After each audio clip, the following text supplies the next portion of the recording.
So one of the things that you talked about today was about how the community needs to really change the narrative with regard to police and within specifically the Richmond Police Department. What are some of the ways that we can, as citizens, help change the narrative and really uplift all the positive things that the Richmond Police Department has been doing for years and continues to do? So I appreciate the fact that you emphasized help change the narrative, because the responsibility is not solely on the community. We own a part of the narrative as law enforcement. The community owns a part of the narrative as the community. The council owns a part of the narrative. So there's a collaborative ownership on how this narrative is created. And in terms of being able to change it,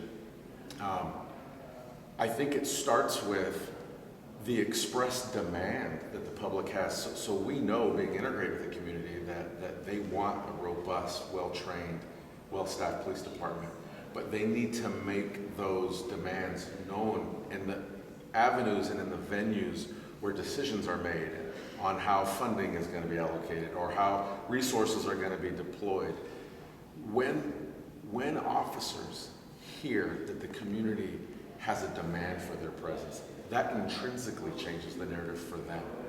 When other community members hear that there are certain neighborhoods that are demanding that they have this level of service, that starts to change the narrative for them and inspires other communities to say, no, we deserve that too. And it's sort of this domino ripple effect, the synergy that takes place. So I think being vocal and owning what you believe as a resident, what you believe you deserve, what your neighborhood deserves, what your family deserves, and making that known. So, like you've heard the saying that some people suffer in silence. Well, some people feel that where's the service, but they have that feeling in silence. I'm saying change the narrative, make those things known. There was another question that was asked earlier about, or statement about a lack of respect for the Richmond Police Department. One of the ways that I think you show basic respect to the police department is to provide them with the things that they need. And one of those seems, from a question I asked, was why is it that we aren't able to get a police station or public safety building in the center of Richmond? You said that they're down at the Marina Bay, which is about 30 minutes, or 15, 20 minutes maybe, time to be able to get up here. So how can we help push that along and be able to show that we care about our police department and we want them right next to all of our other essential services? So I'll kind of lean back a little bit on my previous answer. I think that if the community believes that that's what should be present in the city, I believe that's what should be present. I look at other cities around us and they have centrally located police departments that are connected to other city services so that residents have equal access to all these services. They don't have to travel 20 minutes, and it could be even more depending upon if it's a traffic rush hour or whatever the case might be. And that becomes a discouraging factor for people that live up in Hilltop area or that live in the Northern District, where they just say, hey, you know what, forget it. I'm not even going to try to go contact someone at the police department because it takes so long or it's so difficult to get down there. Having a centrally located police department is about equal access.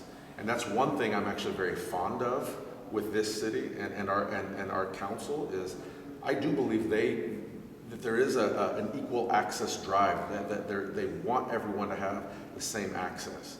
So I think we need to leverage that and really point out the fact that right now there is not equal access. And let's see what we can do to work together as a community to bring equal access, bring a police department centrally located, and an asset in a building that is owned by the city and not something that we're renting and helping a business thrive by leasing their facility. Well, one thing I would just say is that I really have appreciated getting to know a lot of the officers in Richmond Police Department. It has made the difference about how I see my police department, how I see policing within the city of Richmond, and a lot of it comes down to knowing them on a person-to-person level. Like, when I think of Richmond police, I don't think of a broad-brushed idea of, people in blue. I think of individuals You have like names and faces. yeah, Sergeant Thomas. I have you, and I think I really want to help lift that message that you have to know who your officers are if you want to be able to have that community policing, because they are part of our community. Right. See, what you just described, that is at the core of community policing. I think I said relationships probably a dozen times tonight, because that's really what's at the core of community policing, is our ability to build relationships. And trust. And trust, and that's how you become like-minded. And then you start to feel community. When you have that trust, when you understand, what's important to you and your neighbors, and that beat officer knows, well, this is what's important to them, and they're able to program their mind and their efforts to become like-minded, to all of a sudden you start to see progress that matters for that community. And they start to feel like community policing is alive and well. And they're not just responding to a call for service, they're responding to people's real needs that have been articulated to them. And they're able to assimilate into the community in that way. Well, I appreciate getting to know you as I have over the last couple of years, and I also appreciate everything you've been doing for this community, and I Well, thank you. continue to do. I appreciate that. It's been a pleasure.